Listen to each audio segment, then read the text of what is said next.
A rare look at life inside of Iran right now as the war rages on.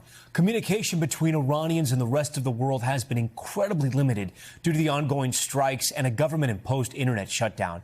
But our Yasmin Vossoughian, who joins me now, was able to speak with one man inside of Tehran about this critical moment for the nation. Yasmin, we heard a few exchanges from the man earlier in the broadcast. Yeah. Walk us through and kind of peel back the curtain a little bit. This guy's incredibly brave to be talking to you because this is not happening right now. No, I mean, especially in January, I was getting a lot of voice notes from Iranians on the ground telling me what was happening. Now everybody is so scared to talk to anybody, to put their voice out there because of how they feel as if there will be retribution from the Iranian government. He asked me to distort his voice, to distort his image as well, because he's afraid of the government coming for him amidst this incredibly sensitive time in this war. And so we did just that to make sure we could actually get his voice and his sentiment out there. And one of the things you asked this man was about the possibility of a regime change, right? I asked about the possibility of regime change, if that is in fact something that they want, and if the Iranians have the capability and the tools to actually pull it off. Because we've talked a lot about the fact that the president and the prime minister have said, we are here for this air campaign. We don't know if there's going to be boots on the ground. They haven't taken that off the table. But can the Iranians actually pull it off if that is their ultimate objective? Let's play what he had to say. We don't have the tools, but we have the capacity and we have the experience. But there are factors. One is we need to be armed. Second is we need air support. Okay. Third is someone like Reza Pahlavi, which is trusted by Iranian inside and outside, especially inside. He can call the date, okay? But there needs to be air support because they will shoot us. There needs to be weapon drop inside Tehran. That's how it will happen because they are armed to teeth. They are having 50 caliber machine gun on top of the cars. We cannot do it with fists.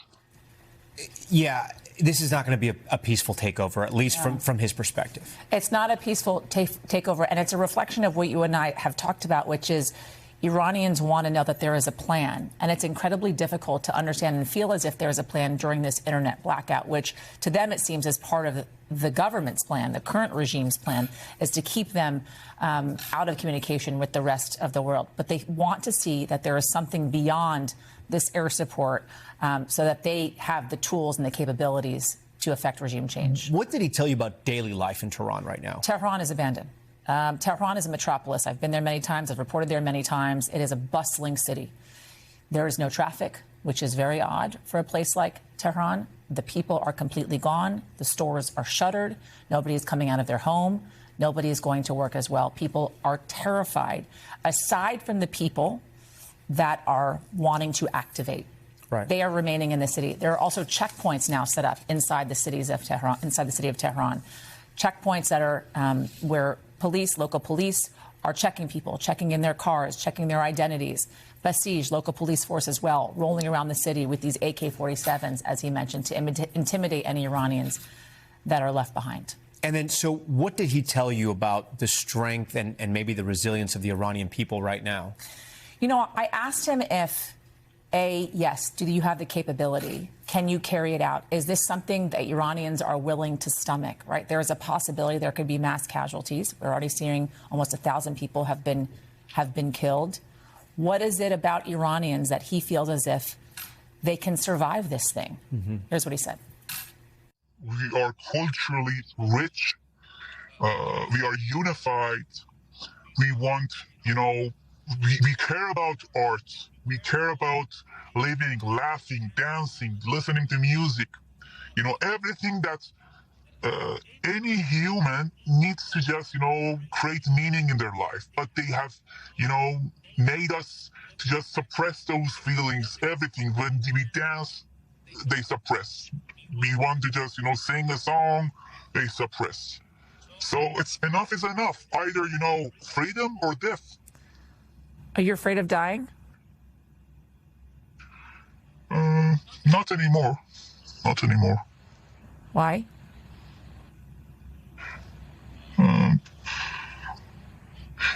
I'm above 30 years old, okay? I have experienced this regime. I have lost money, financial issues with government, regime, in music festivals, on the street with my girlfriend. I've seen divorces. I've seen fathers committing suicide.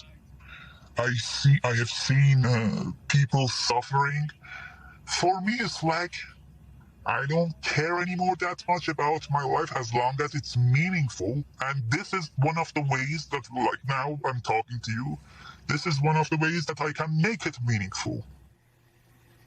It doesn't get more real and or raw than that. And I mean, it's a sobering look at life in Iran right now for so many. It's a reflection of what I've been saying repeatedly over the last few days, which is Iranians feel like their backs are up against the wall. They have no other choice but to fight.